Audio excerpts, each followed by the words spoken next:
the kingdom, the customs or the culture of God's people. How we live, how we should live. That's kingdom culture. What is the way of life of God's people? So let's not go back too far. Let's just go back to last Sunday and talk about what the topic was, and let us discuss that. Kingdom culture. Subtopic last Sunday. Kingdom standards. Okay. So we have standards. We have values. We have values. We have standards. Okay, no, it's from the... Put on that air conditioner. We have values. We have standards. Okay. And we say that in every society, there are values. Too much what? Okay. We have values and we have standards, right? In every culture, in every customs, in every people. We have values, we have standards. So last week, we spoke about what is unacceptable in the kingdom as a standard. What is that? Speak out now. Don't.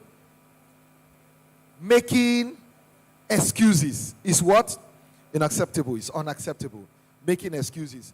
Okay, so let's go back to the scripture we use. What scripture was that? What scripture was that? Luke what?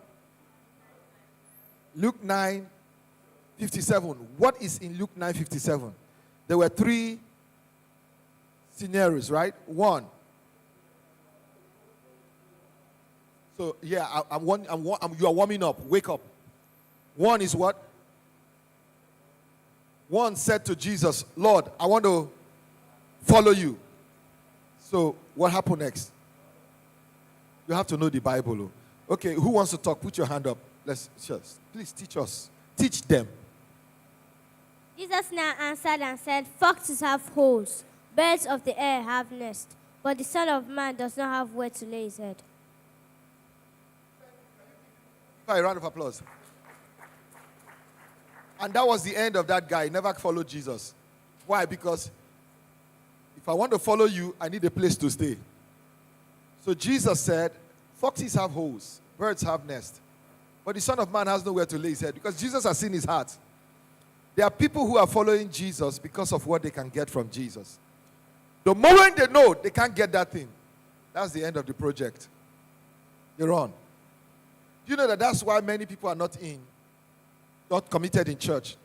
They come to church, after 6 months, they see that so-called breakthrough they're looking for, they can't get it. They leave. They go and try something else. So Jesus looked at his heart. He sees that this man is following me because he thinks that, this man must have a very decent place to stay. And then Jesus said, foxes have holes, birds have nests, but hey, the Son of Man have nowhere to lay his head. We didn't hear of the guy again. The second one, Jesus told him what? He wasn't the one that asked to follow. Jesus told him what? Come and follow me. What was his excuse? Okay, if you want to talk, put your hand up. See? He said he wants to go and bury his father. Lord, let me go and bury my father first. When I finish burying my father, I will come and follow you. What was Jesus' response? What? Let the dead bury their dead. Who knows the meaning of that statement? If your pastor tells you that, will you still go to that church? Pastor, I will not be in camp meeting because I'm going to bury my father. And then the pastor said, don't go. Let the dead bury the dead. Tell me, will you still go to... Won't you say that pastor is insensitive? Won't you use vocabularies on the pastor? Insensitive. Who does that? Who does that? What kind of church is that? Pastor that should be following us to go and bury... Yeah, you want to say... Okay, if you use the word don't go. Which one is more harder to take? let the dead bury their dead. And don't go. Don't go is harder because you don't understand. Let the dead bury their dead. So let's talk about what is the meaning of let the dead bury their dead. Let's talk about that. What's the meaning of that?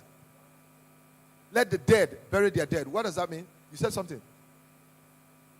It means what? It means you should not go. Think. Yes. You should what? You should what? You leaving the church. He says he's trying to tell you not to go without you leaving the church. Look at it now. Okay, yes.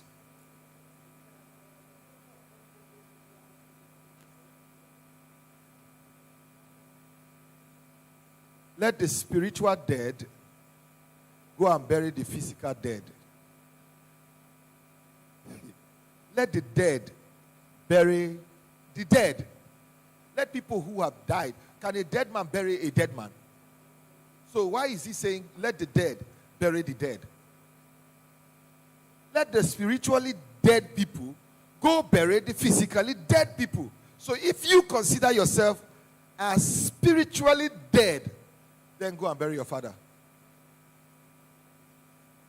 But if you consider yourself as spiritually alive, then leave those who are spiritually dead to go and bury the physical dead.